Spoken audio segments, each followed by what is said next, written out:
Everyone, I really hope you are doing great. आज हम लोग माइनर लॉ और एक और कंप्लीट करेंगे ऑफ यूपी पीसीएसजे। इस एक्ट का नाम है the maintenance and welfare of parents and senior citizens act 2007।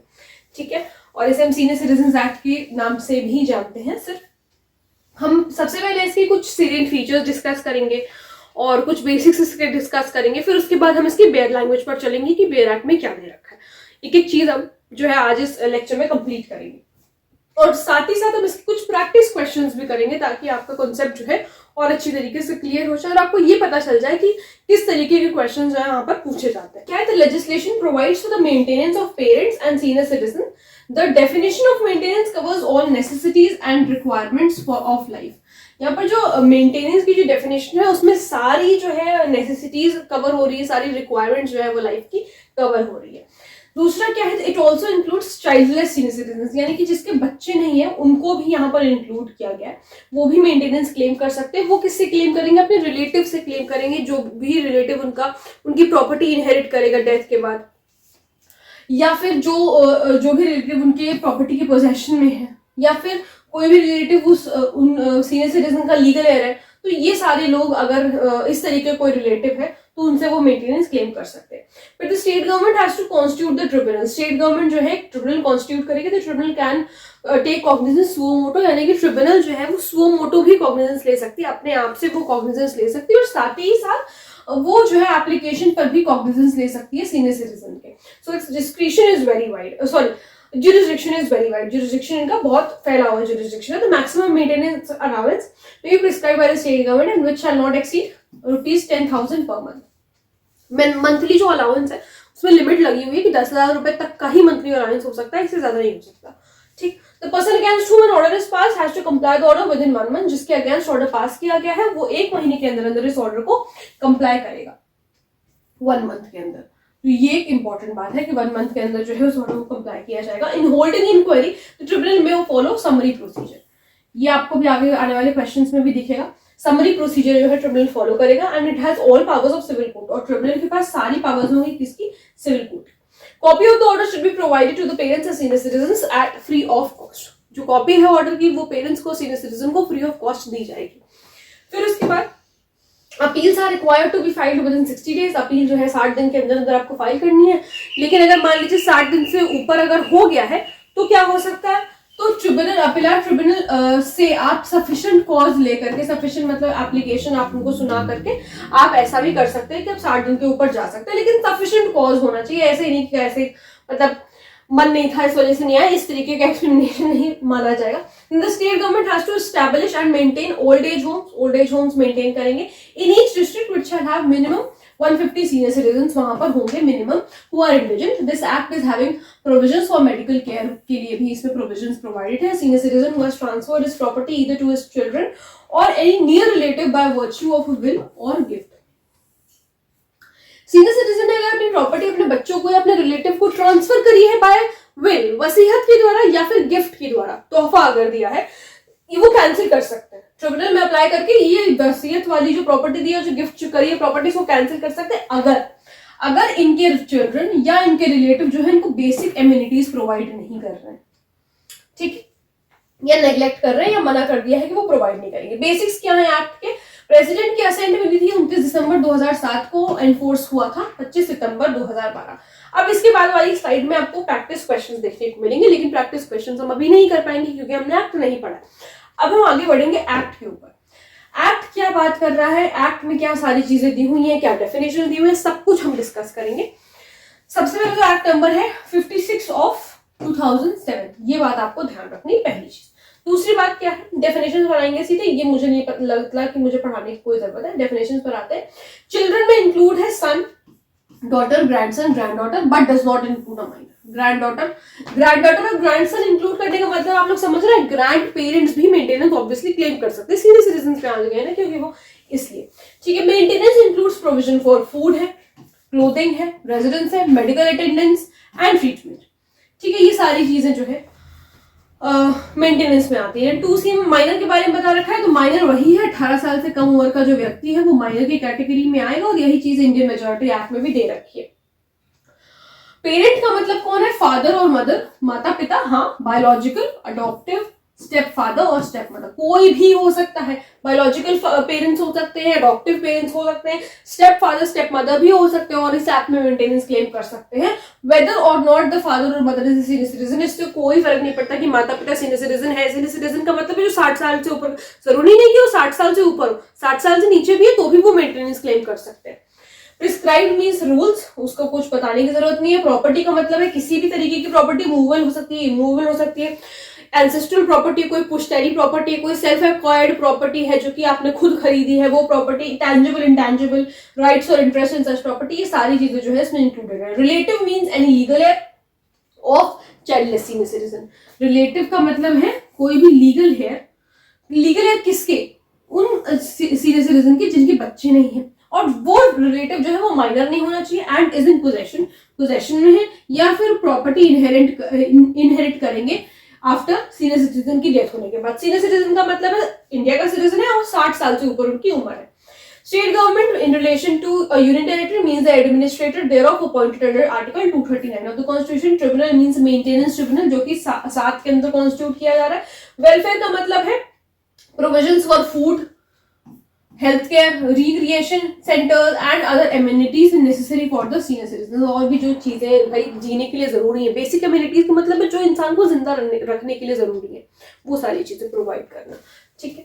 Act to have overriding effect, overriding का मतलब है कि एक्ट ऐसे ऊपर से जाएगा, ओवरराइडिंग इफेक्ट है बाकी सारे एक्ट से। कह रहा है this the provisions of this act shall have effect notwithstanding anything inconsistent therewith contained in any enactment other than this act or in any instrument having effect by virtue of any enactment other than this act। आप बस इतना याद रखिए, कई बार पूछा जाता है कि ओवरराइडिंग इफेक्ट कहाँ पर दे रखा है, सेक्शन नंबर 3 में दे रखा है, इतना काफी है याद रखने के लिए।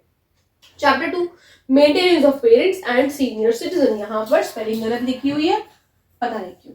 ठीक है, अब maintenance of parents and senior citizen, a senior citizen including parent who is unable to maintain himself from his own earning. एक सीनियर सिटीजन में कौन लोग आ रहे हैं, पेरेंट को भी तो इंक्लूड कर ही रहा है, साथ साथ एक ऐसे इंसान इंक्लूडिंग पेरेंट जो कि खुद को मेंटेन नहीं कर सकते अपनी खुद की अर्निंग से और out of property owned by him, shall be entitled to make an application under section 5। Section 5 के अंदर वो एप्लीकेशन डाल सकते हैं in case of parent or grandparent against one और more of his children not being minor. भाई अगर मान लीजिए 5 बच्चे हैं किसी के, तो सबके अगेंस्ट भी वो मेंटेनेंस का वो डाल सकते हैं, किसी एक के अगेंस्ट भी डाल सकते हैं, इस तरीके की चीज है। ठीक, तो ये तो हो गया। फिर उसके बाद चाइल्डलेस सीनियर सिटीजन है गया, तो वो रिलेटिव के अगेंस्ट डाल सकते हैं जो कि क्लॉज जी में बता रखा है section number 2। The obligation of the children or relative, as the case may be, to maintain a senior citizen extends to the needs of such citizens so that senior citizen may lead a normal life। आपका obligation, आपकी duty क्या है, बच्चों की और relative की duty ये है कि ये सीनियर सिटीजन को मेंटेन कर रहे हैं। ठीक है, सीनियर सिटीजन को मेंटेन कर रहे हैं उस एक्सटेंट तक कि वो एक नॉर्मल लाइफ, आम जिंदगी जी सके कम से कम। Subsection 3 says the obligation of the children to maintain his or her parent extends to the needs of such parent, either father or mother both, as the case may be, so that such parent may lead a normal life। ऊपर senior citizen के बारे में बताया, नीचे parent के बारे में बताया, सेम चीज है कि नॉर्मल लाइफ व्यतीत कर सके। सबसेक्शन 4 क्या कह रहा है, any person being a relative of a senior citizen and having sufficient means shall maintain such senior citizen provided. Relative है सीनियर सिटीजन का, तो उनके पास सफिशिएंट मींस है मेंटेन करने के लिए सीनियर सिटीजन को, प्रोवाइडेड वो जो है पोजेशन में होने चाहिए उनकी प्रॉपर्टी के, उस सीनियर सिटीजन की प्रॉपर्टी के, या फिर उनकी प्रॉपर्टी को इनहेरिट करेंगे, उनके मरने के बाद प्रॉपर्टी उनके पास जाएगी। तो अगर ये सारा मामला है तो वो कर सकते हैं, रिलेटिव से मतलब कि सीनियर सिटीजन क्लेम कर सकते हैं। Provide that where there are more than one relative are entitled to inherit the property of senior citizen। मान लीजिए एक रिलेटिव नहीं है, 3 रिलेटिव है जो कि इनहेरिट करेंगे सीनियर सिटीजन की property. The maintenance shell be payable by such relative in proportion in which they would inherit the property. मान लीजिए किसी के पास जाएगा 20%, किसी के पास जाएगा 30%, मान लीजिए किसी के पास जाएगा 50%, इस तरीके से। फॉर एग्जाम्पल अगर इस तरीके का मामला बन रहा है तो जितने प्रपोर्शन में इनके पास प्रॉपर्टी ये इनहेरिट करेंगे उतना ही प्रपोर्शन में ये मेंटेनेंस देंगे, ये यहाँ पर बताया गया है। ठीक, फिर application for maintenance. So N application for maintenance under section 4 may be made by a senior citizen. कौन एप्लीकेशन लगाएगा? सीनियर सिटीजन लगाएंगे या पेरेंट लगाएंगे, या और इफ ही इज इनकेपेबल, अगर इनकेपेबल है तो कोई दूसरा पर्सन भी लगा सकता है, और या फिर कोई ऑर्गेनाइजेशन भी लगा सकती है जो कि जिनको जो है पेरेंट या सीनियर सिटीजन ने ऑथराइज किया हो, या फिर ट्रिब्यूनल जो है कांग्रेस सुओ मोटो भी ले सकते हैं, हमें पता है. For the purpose of this section, organization का मतलब क्या है? Voluntary association registered under Societies Registration Act or under any other law for the time being in force. Subsection 2 says the tribunal may, during the pendency of the proceeding, जब अभी proceeding pending है, regarding the monthly allowance, जब monthly allowance की proceeding अभी pending है for the maintenance under this section, order such children or relative to make a monthly allowance for the interim maintenance. Interim maintenance पता है ना? Proceedings के बीच में जैसे इंटरिम ऑर्डर आता है, वैसे इंटरिम मेंटेनेंस. प्रोसीडिंग अभी खत्म नहीं हुई है भाई, मेंटेनेंस की मान लीजिए प्रोसीडिंग्स चल रही हैं, अभी कुछ डिसाइड नहीं हो पाया है कि मेंटेनेंस दिया जाएगा कि नहीं दिया जाएगा, तो तब तक क्या, तब तक वो जो सीनियर सिटीजन या जो पेरेंट्स है वो किस तरीके से रहेंगे. तो ऐसे में जो है कोर्ट ऑर्डर करती है कि आपको इंटरिम मेंटेनेंस तो अभी बीच में देना ही पड़ेगा जब तक कि कोई फैसला नहीं आ जाता. तो वही यहाँ पर बात करी हुई कि इंटरिम मेंटेनेंस देना पड़ेगा of such senior citizen including parent and to pay the same to such senior citizen. और जो है वो पे किया जाएगा सीनियर सिटीजन को including parent as the tribunal may from time to time direct. Tribunal time to time अपना direct करती रहेगी. On receipt of an application for maintenance under subsection 1 after giving notice of the application to the children और relative and after giving the parties an opportunity of being heard hold an inquiry for determining the amount of maintenance. OBH principle of natural justice, opportunity दी जाएगी, सुन लेंगे दोनों parties को, फिर उसके बाद एक inquiry hold करी जाएगी ये डिसाइड करने के लिए कि मेंटेनेंस का अमाउंट क्या होगा. An application file under subsection 2, subsection 2 के अंदर जो भी एप्लीकेशन फाइल करी गई मंथली अलाउंस के लिए for the maintenance and the expenses for proceeding shall be disposed of 90 दिन के अंदर from the date of service of notice of the application to such person. आपको एक बार मतलब जो दूसरी पार्टी है जिससे मेंटेनेंस क्लेम किया जा रहा है उसको नोटिस मिल गई, उस दिन से लेकर के 90 दिन के अंदर अंदर डिस्पोज ऑफ करना होगा. Provide that the tribunal may extend the set period, obviously extend कर सकते हैं once for a maximum period of 30 days in exceptional circumstances.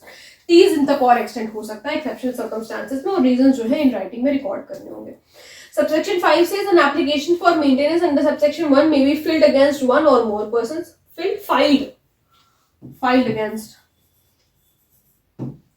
An application जो है मेंटेनेंस की वो एक या एक से ज्यादा लोगों के अगेंस्ट भी फाइल करी जा सकती है, प्रोवाइड दैट सच पर्सन और relative may implead that other person liable to maintain parent in application for maintenance. Implead करने का क्या मतलब है? इम्प्लीड करने का यहाँ पर ये मतलब है, मान लीजिए किसी एक के अगेंस्ट केवल करी गई, वो जो मान लीजिए पेरेंट की अगर बात है, तो अगर पेरेंट्स की बात है तो ब्रदर के अगेंस्ट केवल एप्लीकेशन करी गई है, सिस्टर के अगेंस्ट मान लीजिए नहीं करी गई है, तो ये जो है ब्रदर इम्प्लीड कर सकते हैं कि हमसे तो मेंटेनेंस आप क्लेम कर रहे हैं पेरेंट्स, तो सिर्फ हमसे ही क्यों कर रहे हैं, सिस्टर से भी क्लेम करें क्योंकि भाई प्रॉपर्टी में हक तो ये भी लेंगी, तो इनसे भी जो है मेंटेनेंस क्लेम किया जा सकता है. सिर्फ ऐसा नहीं है, तो यहाँ पर ये कौन करेगा इम्प्लीड? ये जिनसे मेंटेनेंस क्लेम किया गया वो इम्प्लीड कर सकते हैं. Same goes with the relative one also. ठीक है.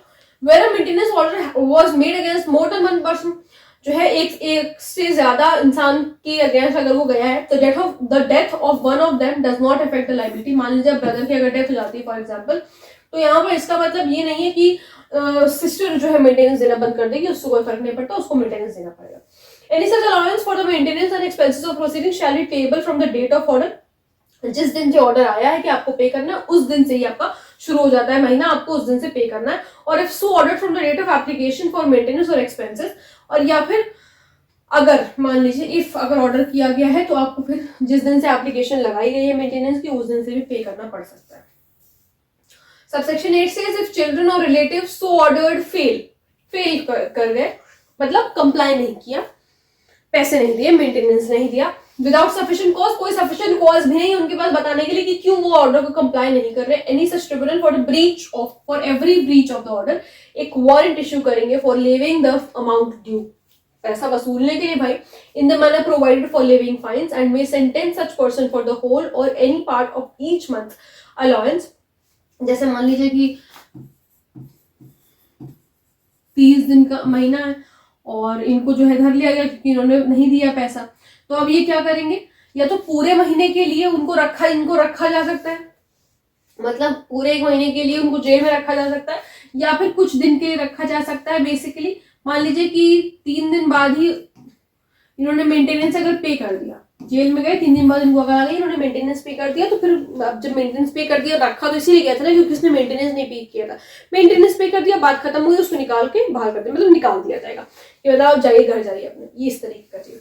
ठीक है, एज द केस में भी remaining unpaid after the execution of warrant हुआ इम्प्रिजनमेंट फॉर अ टर्म, जो कि 1 महीने तक हो सकती है। भाई मैंने आपको बताया ना 1 महीने तक की इम्प्रिजनमेंट हो सकती है, और अंटिल पेमेंट और या फिर पेमेंट जब तक आप नहीं कर दो तब तक, if sooner made whichever is earlier. वही मैंने आपको बताया कि हम कह रहे हैं कि 1 महीने तक यानी कि 30 दिन तक, 30 डेज तक हम, चलो इसको 1 महीना ही लिखते हैं, ठीक है, 30 डेज नहीं लिखते हैं क्योंकि किसी महीने में 31 दिन भी होते हैं।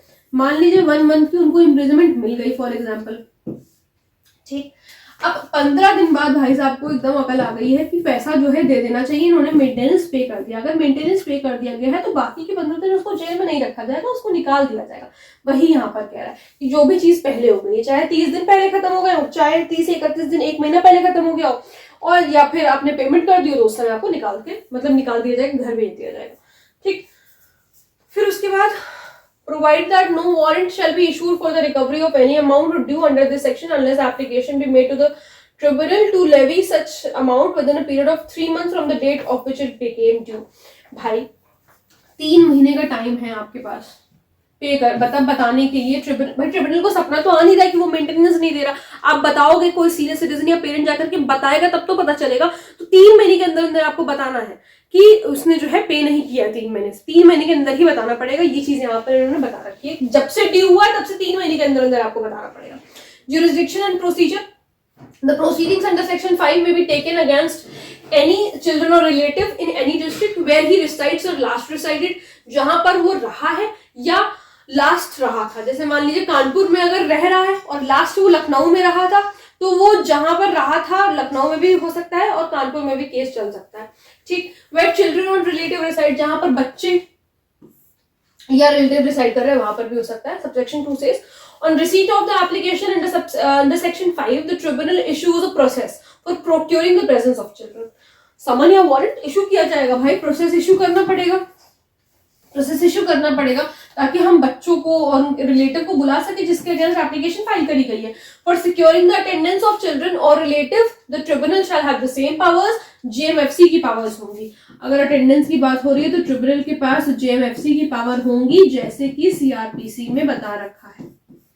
ठीक, all evidence to such proceedings shall be taken in the presence of the children or relative against whom an order for payment of maintenance is proposed to be made। सारे एविडेंस वगैरह जो है लिए जाएंगे, लेकिन उनके प्रेजेंस में लिए जाएंगे, बच्चों के प्रेजेंस में, रिलेटिव के प्रेजेंस में लिए जाएंगे। ठीक है, और ये जो है रिकॉर्ड किया जाएगा जैसे कि समन्स केस में रिकॉर्डिंग होती है एविडेंस की। Provided that if the tribunal is satisfied that the children or relative against whom an order for payment of maintenance is proposed to be made is willfully avoiding service। ये जानबूझ के अपने ऊपर समन या warrant सर्व नहीं होने दे रहे, तब क्या होगा? वारंट की बात नहीं है, समन्स केसेस की बात है, तो समन वाला ही सिस्टम है। तो अगर ये पता चल जाए कि जानबूझ के अपने ऊपर ये समन सर्व नहीं होने दे रही है, विलफुली नेग्लेक्ट कर रहे हैं, ट्रिब्यूनल नहीं आ रहे, तो ट्रिब्यूनल जो है प्रोसीड करेगी, एक्स पार्टे प्रोसीड कर सकती है और डिटरमाइन कर सकती है केस को एक्स पार्टे। एक्स पार्टे का मतलब है जिसके ऊपर जो है, जिसके अगेंस्ट केस किया गया है, वो अगर कोर्ट में नहीं आता है तो सारा मामला उसके फेवर में चला जाता है जिसने केस किया है। ठीक है, Where the children or relative is residing out of India, वो अगर बाहर रह रहे हैं तो समन जो है सर्व किए जाएंगे by the tribunal through such authority as the central government may by notification the official gazette specify। उनकी जो है सेंट्रल गवर्नमेंट की मदद लेके फिर उनपे जो है समन सर्व किए जाएंगे। The tribunal before hearing an application under section 5 may refer the same to a conciliation officer and such conciliation officer shall submit its findings within 1 month। conciliation of पहले तो conciliation अपनाया जाएगा। ठीक है, ट्रिब्यूनल अपने पास कोई भी एप्लीकेशन सुनने से पहले, सेक्शन 5 के अंदर अगर आया है तो कोई भी एप्लीकेशन सुनने से पहले उसको कंसिलिएशन के लिए भेजेगी। ऑल्टरनेटिव डिस्प्यूट रेजोल्यूशन एडीआर हम लोगों ने पढ़ा है सीपीसी में, कंसिलिएशन ऑफिसर के पास भेज जाएगा। वो कंसिलिएशन ऑफिसर 1 महीने के अंदर अपनी फाइंडिंग सबमिट करेगा। And if amicable settlement has been arrived at, और फिर सेटलमेंट अगर हो सकता है, ठीक ठाक सेटलमेंट अगर हो सकता है, tribunal shall pass an order to that effect. तो ट्रिब्यूनल जो है ऑर्डर पास कर देगी। For the purpose of this subsection, conciliation officer means any representative, means any person or representative of an organization referred to in explanation to subsection 1 of section 5 और maintenance officer। ये अपना एक बार पढ़ लेना, ठीक है। एक्सप्लेनेशन में मुझे नहीं लगता कुछ बताने की जरूरत है। 7 देखेंगे, Constitution of Maintenance Tribunal, subsection 1 says the state government shall within a period of 6 months from the date of the commencement of this act by notification in official gazette constitute for each subdivision one or more tribunals as may be specified in the notification for the purpose of adjudicating and deciding upon the matter of maintenance under section 5। कह रहा state government जब ये act आया था, जब ये act commence हुआ था, जिस दिन 2012 में कमेंस हुआ, तो जिस दिन से कमेंस हुआ तब से लेकर के 6 महीने के अंदर अंदर आपको हर एक सब डिविजन के लिए ट्रिब्यूनल को कॉन्स्टिट्यूट करना पड़ेगा ताकि वो मैटर को एडजुडिकेट कर सके और डिसाइड कर सके मेंटेनेंस के मामले में अंडर सेक्शन 5, ठीक। Subsection 2 says the tribunal shall B presided over by an officer जो कि एसडीओ के रैंक से नीचे नहीं होंगे, सब डिविजनल ऑफिसर के रैंक से नीचे नहीं होंगे। इंपॉर्टेंट चीज है, याद रखनी है, ठीक है। When 2 or more tribunals are constituted for any area, जब 2 या 2 से ज्यादा ट्रिब्यूनल कॉन्स्टिट्यूट करे गए किसी एरिया के लिए, तो स्टेट गवर्नमेंट में बाय जनरल और special order regulate the distribution of business among them. तो यहाँ पर स्टेट गवर्नमेंट बताएगी, जब 2 या 2 से ज्यादा ट्रिब्यूनल, तो स्टेट गवर्नमेंट बताएगी कि कौन सा जो है ट्रिब्यूनल कौन से केसेस देखेंगे। Section number 8 says summary procedure in case of inquiry, कह रहा है in holding any inquiry under section 5, जब कोई इंक्वायरी होल्ड करी जा रही है सेक्शन 5 के अंदर, the tribunal may subject to any rules that may be prescribed by the state government in this behalf follow such summary procedure follow किया जाएगा। सबसेक्शन 2 सेज द ट्रिब्यूनल के पास सारी पावर्स होंगी जो कि एक सिविल कोर्ट के पास होती हैं, एविडेंस का for the purpose of taking evidence on oath and for enforcing. जिस तरीके से सिविल कोर्ट में काम किया जाता है, जिस तरीके से सिविल केसेस पे काम किया जाता है, वही सेम प्रोसीजर जब सीपीसी में दे रखा है वही यहाँ पर भी फॉलो किया जाएगा, ठीक है। और ट्रिब्यूनल को जो है डीम किया जाएगा, ऐसा माना जाएगा कि ट्रिब्यूनल जो है सिविल कोर्ट है for the purpose of section 195 and chapter number 26 of the code of criminal procedure, ठीक है।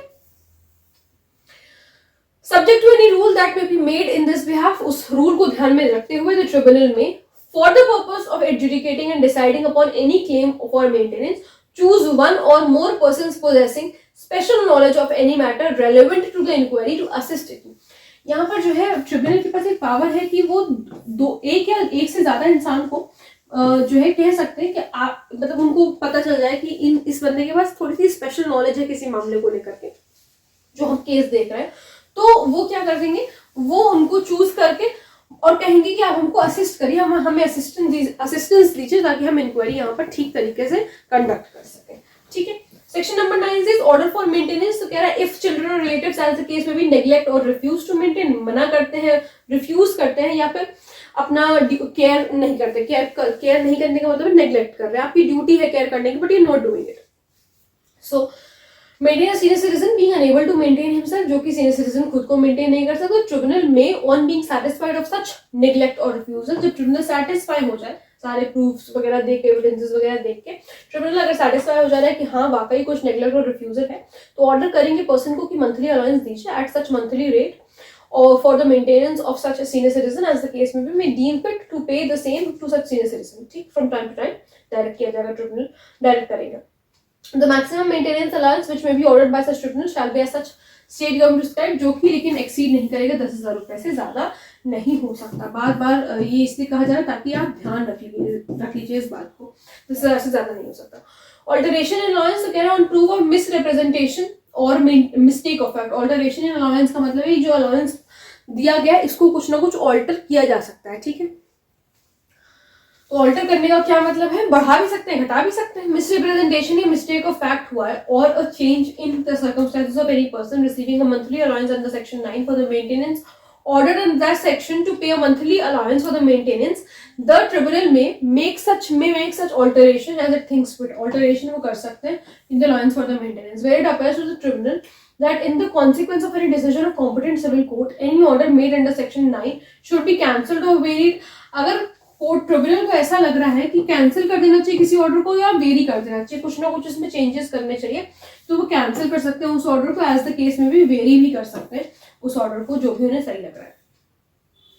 Enforcement of order of maintenance, तो कह रहा है copy of the order of maintenance and including the order regarding expenses of proceedings as the case may be shall be given without payment, मतलब free of cost दिया जाएगा senior citizen को और parent को एज द केस में भी जिनके favour में वो ऑर्डर आया है, and such order may be enforced by any tribunal in any place where the person against whom it is made, जिसके अगेंस्ट गया है वो ऑर्डर, यानी कि जिसको पैसा देना है, जिसको मेंटेनेंस देना है, उसकी वो कहीं पर भी हो, उसके अगेंस्ट, इससे कोई फर्क नहीं पड़ता वो कहाँ है, वो कहीं पर भी होगा तो उसके अगेंस्ट जो है उस ऑर्डर को एनफोर्स किया जा सकता है. Such tribunal on being satisfied as to the identity of the parties and non payment of the allowance और as the case may be expenses due.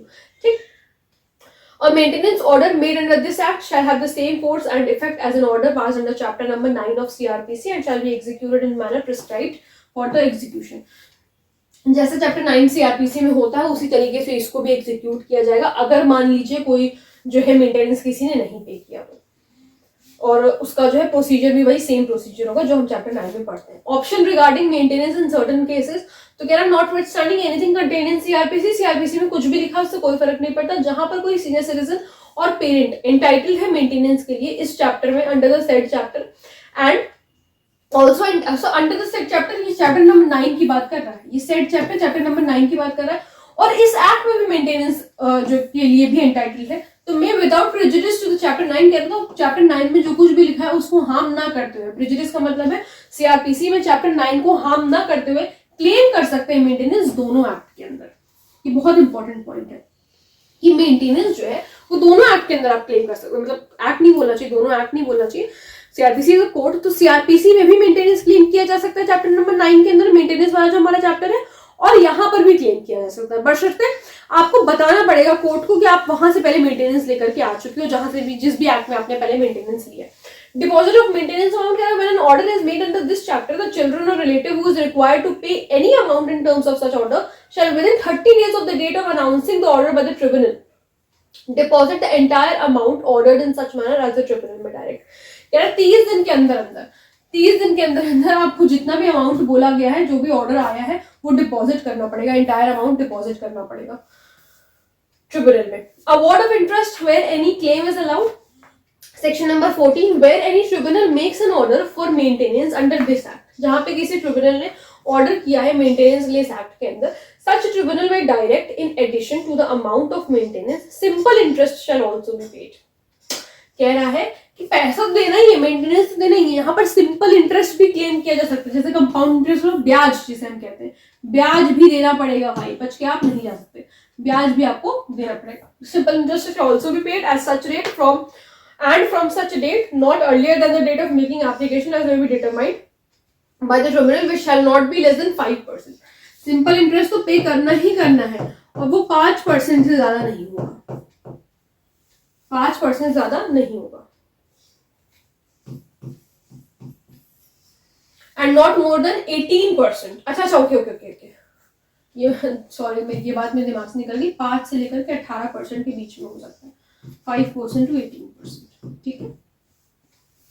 Provide that where any application for maintenance under chapter 9 of CRPC is made is pending before a court.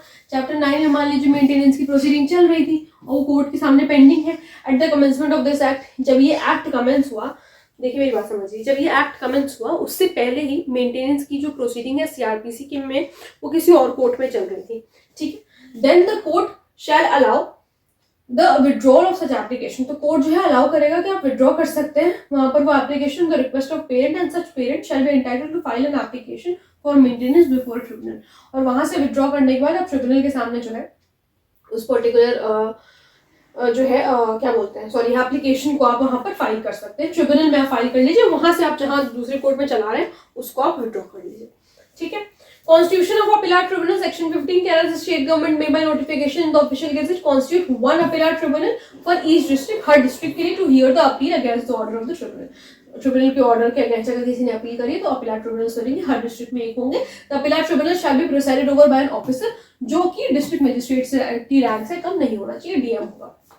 Appeals में section number 16 में बताया गया appeals के बारे में। तो कह रहे हैं any senior citizen or a parent as the case में भी जो भी अग्रीव्ड है इस ऑर्डर के ट्रिब्यूनल के ऑर्डर मतलब ट्रिब्यूनल के ऑर्डर से जो भी अग्रीव्ड है वो 60 दिन के अंदर अंदर, जिस दिन से ऑर्डर आया है आपको उस दिन से 60 दिन के अंदर अंदर आपको अपील करनी होगी। Refer an appeal to the appellate tribunal, provided that on appeal the children or relative who is required to pay any amount in terms of such maintenance order shall continue to pay। ऐसा नहीं है कि appeal चल रही है तो आपने जो है मेंटेनेंस पे करना बंद कर दिया, ऐसा नहीं चलेगा। अपील चल रही है तो आपको मेंटेनेंस पे करना पड़ेगा, ठीक है। Provide further that the appellate tribunal may entertain the appeal after the expiry of 60 days, लेकिन satisfy करना पड़ेगा उन्हें कि कोई सफिशिएंट कॉज से वो प्रिवेंटेड थे जिस वजह से वो नहीं आ पाए। On receipt of an appeal, sufficient cause क्या हो सकता है? सफिशिएंट कॉज हो सकता है कि मान लीजिए तबीयत इतनी खराब थी, एकदम बेड रिडन थे, बेड से नहीं उठ पा रहे थे, ये सारी चीजें अगर थी तो ये सफिशिएंट कॉज होता है, ठीक है। On receipt of an appeal the appellate tribunal shall cause a notice to be served upon the respondent. अगर अपील के बाद जो है क्या होगा, अपीलेट ट्रिब्यूनल कहेंगे कि नोटिस भिजवाया जाए कि भाई अपील चल रही है, रिस्पोंडेंट के ऊपर आपको आना है। The appellate tribunal may call for the record of proceedings from the tribunal against whose the order the appeal is preferred. Tribunal से जो है रिकॉर्ड मंगवाया जाएगा प्रोसीडिंग्स का जिस ट्रिब्यूनल के अगेंस्ट अपील आई है। The appellate tribunal may after examining the appeal and the records called for either allow और रिजेक्ट अपील। यहाँ पर मामला पूरा एकदम ये नहीं कि आप ये सुनने के लिए बैठी है, नहीं, या रिकॉर्ड्स वगैरह आने के बाद सारी चीजें देखने के बाद वो चाहे तो अपील को अलाउ कर सकते हैं और रिजेक्ट भी कर सकते हैं, ठीक है। The appellate tribunal may after examine, हाँ ये तो मैं बता दिया। सबसेक्शन 5 से the appellate tribunal shall adjudicate and decide upon the appeal filed against the order of the appellate tribunal and order of the appellate tribunal shall be final. बहुत important point, appellate tribunal का order वहां पर final होगा, उसके बाद कुछ appeal वगैरह आप नहीं कर सकते। Provide that no appeal shall be rejected, कोई भी अपील को रिजेक्ट नहीं किया जाएगा जब तक कि आपने एक अपॉर्चुनिटी नहीं दे दी है दोनों पार्टीज को, जब तक कि आपने सुन नहीं लिया तब तक कि आप अपील को रिजेक्ट नहीं कर सकते, या फिर उनके ड्यूली ऑथराइज्ड रिप्रेजेंटेटिव को जब तक आपने सुन नहीं लिया तब तक आप अपील जो है रिजेक्ट नहीं कर सकते, ठीक है। ये यहाँ पर बताया गया, ड्यूली है या DULY है, डबल L लिखा हुआ है इसमें। The appellate tribunal shall make an endeavour to pronounce its order in writing within 1 month। Appeal जब से आई है 1 महीने का आपके पास टाइम है, 1 महीने के अंदर अंदर आप जो है अपील फाइल कर दीजिए, सॉरी मतलब अपील पे फैसला सुना दीजिए जो भी आपको सुनाना है। Copy of every order made under subsection 5 shall be sent to both the parties free of cost. ये अपील वाला जो मामला है इसमें दोनों ही पार्टीज को फ्री ऑफ कॉस्ट ही कॉपीज जाएंगी, ठीक। Right to legal representation section number 17, ये इस तरीके के छोटे छोटे सेक्शन से प्री में बहुत पूछ जाते हैं। Notwithstanding anything contained in any law, no party to a proceeding before a tribunal of appellate shall be represented by a legal practitioner. वकील का काम नहीं है यहाँ पर सीनियर सिटीजन्स और जो आपके पेरेंट्स हैं वो खुद ही लड़े आकर के, खुद ही अपनी बात रखें। आप ट्रिब्यूनल में कोई काम नहीं है वकील का, वहां पर वो जाकर के बहस नहीं करेंगे, ठीक है। जो आए हैं क्लेम करने के लिए मेंटेनेंस वो खुद ही वहां पर बहस करें, या जो भी कुछ उन्हें अपनी बात वो खुद से वो अपनी बात जो है बेहतर तरीके से रख पाएंगे, कोई भी इंसान है, ठीक है। Maintenance officer the state government shell designate the district social welfare और an officer not below the rank of district social welfare by whatever name called as a maintenance officer। district social welfare officer को ही हम यहाँ पर maintenance officer कह रहे हैं, ठीक है। the maintenance officer referred to in subsection 1 shall represent a parent if he so desires। अगर वो चाहते हैं तो पेरेंट को रिप्रेजेंट करेंगे during the proceeding of the tribunal और the appellate tribunal as the case में भी, ठीक है। फिर establishment of old age homes, तो establishment of old age homes में सेक्शन नंबर 19 में क्या बता रखा है, इंपॉर्टेंट सेक्शन है ये भी। State government may establish and maintain such number of old age homes at accessible places as it may deem necessary in a phased manner, beginning with at least one, कम से कम एक तो होगा एक district में, to accommodate in such homes and minimum 150, 150 कम से कम रहेंगे जो कि इंडिजेंट होंगे, ठीक है, senior citizen. The state government may prescribe a scheme for management of old age homes। State government का ये वो है, ड्यूटी है कि वो स्कीम निकाले ताकि मैनेजमेंट हो सके सही से ओल्ड एज होम्स का, including the standards and various types of services to be provided by them, ताकि उनको सही से सर्विसेज प्रोवाइड करी जाए विच आर नेसेसरी, जो कि नेसेसरी हैं उनके मेडिकल केयर के लिए, उनके एंटरटेनमेंट के लिए, to the inhabitants of such homes. Inhabitants का मतलब जो लोग वहां पर रह रहे हैं। For the purpose of this section, indigent means any senior citizen who is not having sufficient means as determined by the state government from time to time to maintain himself. इंडिजन का मतलब है जिनके पास पैसा नहीं, खुद को वो मेंटेन नहीं कर सकते, इसीलिए तो मेंटेनेंस क्लेम करेंगे, ठीक है। Provisions for medical care of senior citizens, chapter number 4, section number 20 says medical support for senior citizens. Important है. The state government shall ensure that the government hospitals funded fully or partially by the government. चाहे semi government हो चाहे पूरा government, उससे कोई फर्क नहीं पड़ता, ये होगा। shall provide beds for all senior citizens as far as possible. Beds provide किए जाएंगे सीनियर सिटीजन्स के लिए। सेपरेट क्यू होगी, मतलब सेपरेट एक लाइन होगी, be arrange for senior citizen.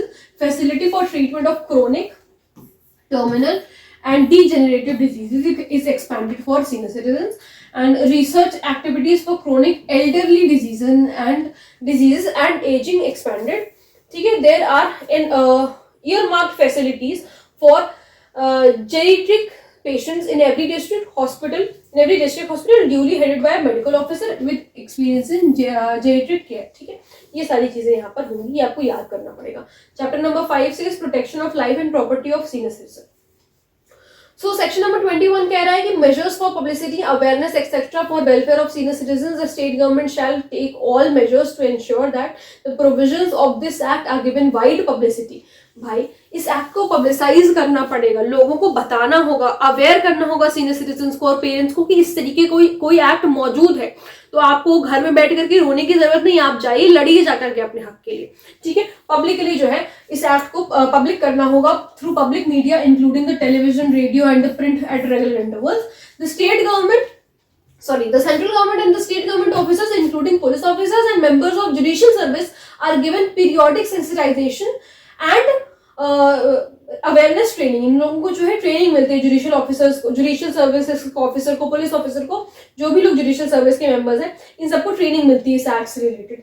Effective coordination between the services provided by the concern ministries और departments dealing with law, home affairs, health, welfare to address the issues related to the welfare. जो भी कुछ अगर issues आ रहे हैं, सही से welfare नहीं हो पा रहा सीनियर सिटीजन्स का, तो उसको भी ध्यान दिया जाए। Periodical review of the same is conducted, और जो है रिव्यू फिर इसका कंडक्ट किया जाता है।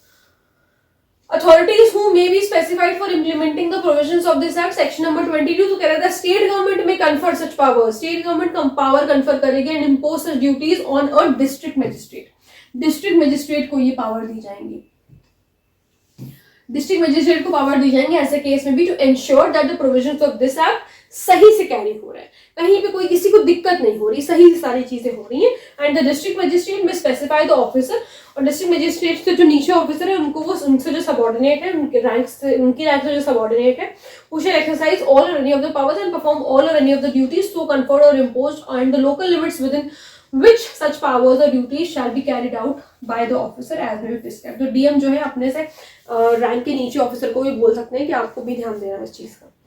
The state government shall prescribe a comprehensive action plan for providing protection of life and property of senior। यहाँ पर जो है state government comprehensive action plan बनाएगी, करना पड़ेगा प्रिस्क्राइब उसे, क्यों कर रहे हैं वो ऐसा, ताकि प्रोटेक्शन मिल सके प्रॉपर्टी को और लाइफ को, किसकी, सीनियर सिटीजन्स की। Section number 23, transfer of property to be void in certain circumstances, कुछ यहाँ पर ट्रांसफर जो है वो वॉइड घोषित कर दिए जाएंगे।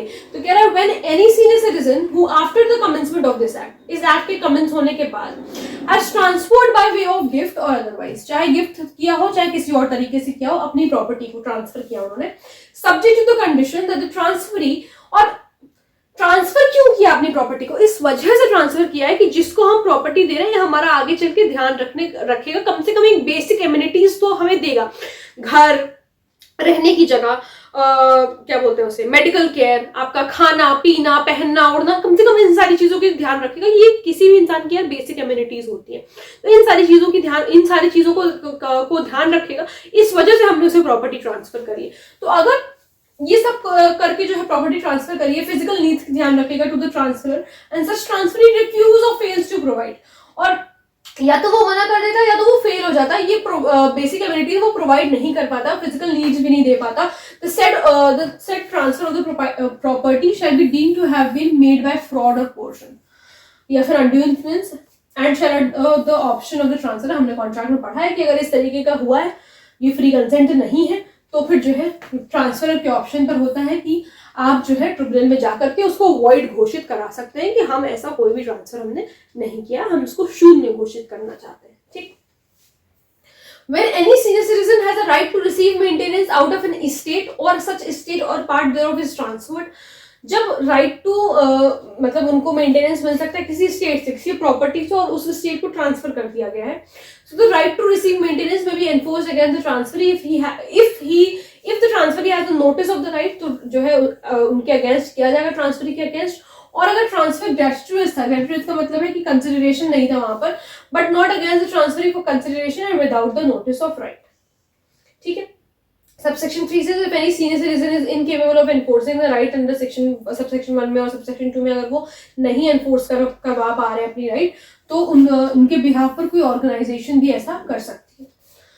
Then chapter number 6, offences and procedure for trial, तो section number 24 talks about exposure and abandonment of senior citizen.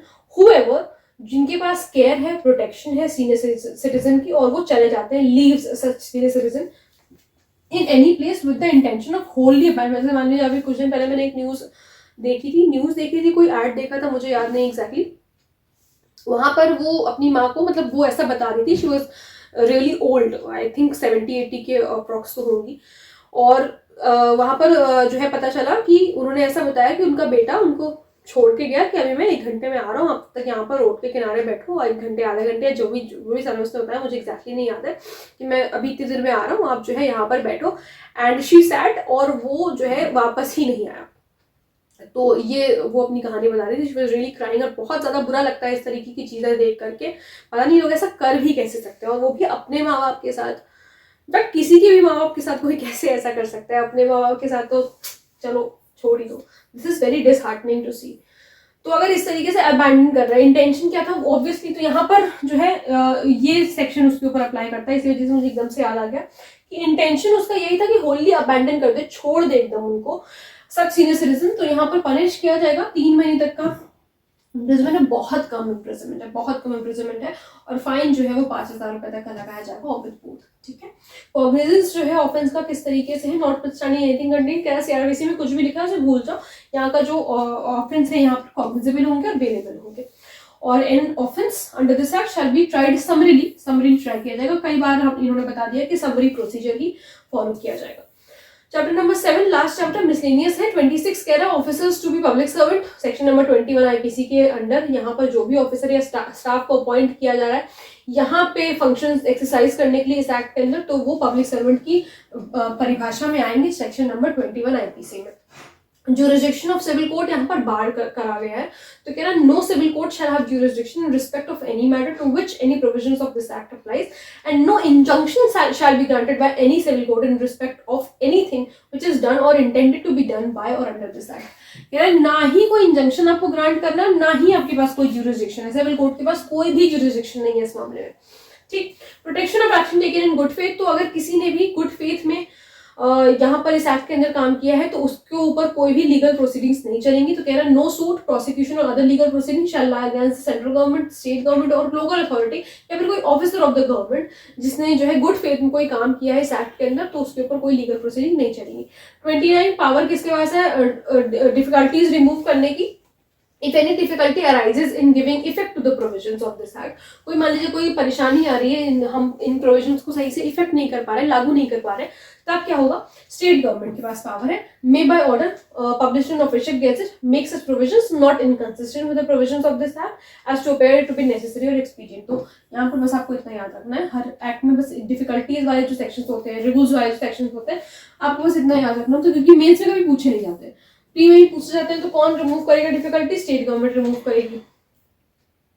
Provide that no such order shall be made after the expiry of 2 years, इस तरीके का कोई भी order नहीं किया जाएगा 2 साल बाद, ये पूछा जा सकता है, इस एक्ट के कमेंस होने के 2 साल बाद जो है इस तरीके का कोई ऑर्डर नहीं किया जाएगा। Power of central government to give direction, central government के पास पावर है कि वो डायरेक्शन दे सकती है स्टेट गवर्नमेंट को as to carrying into execution of the provisions of this act, कि किस तरीके से एग्जीक्यूट करेंगी इस एक्ट के प्रोविजन, सेंट्रल गवर्नमेंट अगर चाहे तो डायरेक्शंस दे सकती है। Section number 30, section number 31 says power of central government to review, central government review कर सकती है, पीरियोडिकली जो है रिव्यू किया जा सकता है, मॉनिटर किया जा सकता है कि प्रोग्रेस हो रहा है वाकई में इस एक्ट में कुछ इम्प्लीमेंटेशन हो रहा है, जो इम्प्लीमेंट हो रहे हैं ये सारे जो प्रोविजंस है इसके, कि नहीं हो रहे हैं, ठीक है। Power of state government to make rules, यहाँ पर स्टेट गवर्नमेंट के पास ही पावर है रूल्स बनाने के, स्टेट गवर्नमेंट के पास पावर है रूल्स बनाने के, वो यहाँ पर रूल्स बना सकते हैं। बस इतना ही आपको इस एक्ट में देखना है। हमने पूरा एक्ट ही कंप्लीट कर लिया, सेक्शन नंबर 32 तक हो गया है। अब हम इसके कुछ क्वेश्चंस प्रैक्टिस कर लेते हैं। देखो, तो इसमें जो सबसे पहला क्वेश्चन है आपके सामने वो है the procedure of taking evidence under this act किस तरीके का होना चाहिए, summon, warrant, no procedure is there और बोथ एंड बी। अभी हम लोगों ने कितनी बार पढ़ा है कि समन प्रोसीजर, यहाँ पर समरी या समन प्रोसीजर फॉलो किया जाएगा। Does parents include step father and step mother, yes, no, partly true, partly false और बोथ एंड बी। तो हमने पढ़ा है कि पेरेंट की परिभाषा में step father, step mother, adoptive, biological सब आते हैं, तो यहाँ पर हमारा आंसर हो जाएगा यस। फिर उसके बाद तीसरा क्वेश्चन क्या है, who can apply for maintenance, कौन अप्लाई कर सकता है मेंटेनेंस के लिए, parents, senior citizen, any person और ऑर्गेनाइजेशन सो ऑथराइज्ड और ऑल ऑफ द अबव। तो पेरेंट्स भी कर सकते हैं, सीनियर सिटीजन भी कर सकते हैं और कोई दूसरा व्यक्ति और या फिर ऑर्गेनाइजेशन भी जिनको ऑथराइज करा हो पेरेंट्स और सीनियर सिटीजन ने, वो भी कर सकते हैं यहाँ पर। तो सारे ही लोग कर सकते हैं, all of the above. Property under this act movable होगी, इमूवेबल हो सकती है, टैंजिबल, इनटैंजिबल, एंसेस्ट्रल और all of the above. Ancestral के साथ आप एक और वर्ड जोड़ सकते हैं, हम लोगों ने सेल्फ एक्वायर्ड भी पढ़ा है अभी। सेल्फ एक्वायर्ड भी अगर प्रॉपर्टी है, प्रॉपर्टी में ये सारी चीजें आ रही हैं, सेल्फ एक्वायर्ड और, तो यहाँ पर क्या है, ऑल ऑफ द अबव, ठीक है। तो ये आपको ध्यान रखना है।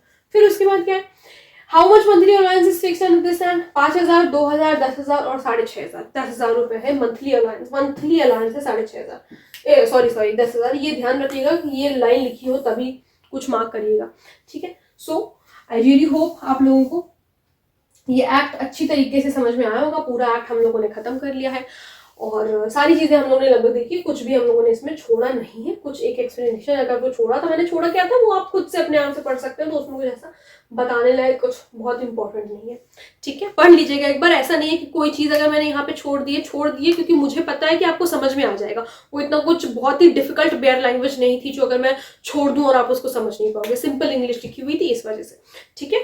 सो आई रियली होप आप लोगों को ये एक्ट अच्छी तरीके से समझ में आया होगा, लेक्चर में मजा आया होगा। अगर कोई प्रॉब्लम है, कोई डाउट है, कोई क्वेरी है, तो आप लोग मुझसे कमेंट सेक्शन में पूछ सकते हैं।